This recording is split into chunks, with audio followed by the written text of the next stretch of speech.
Triswaka dan Zinedine Zidane disomasi sejumlah pencipta lagu, terancam bayar royalti 1 miliar rupiah per lagu.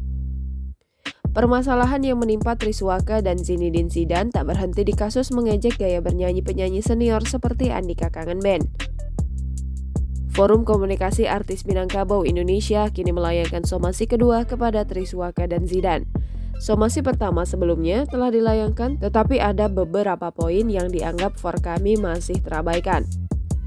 Ketua Advokasi Forkami, Arianto, berujar bahwa Forkami melayangkan somasi kelanjutan dari somasi yang pertama.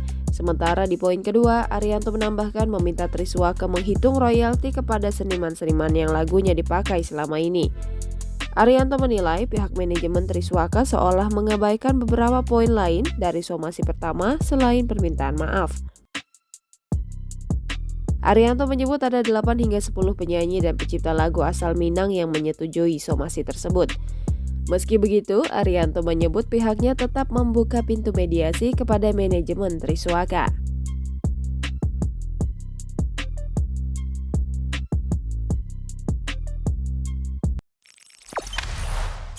Jangan lupa subscribe, share, komen, dan like ya!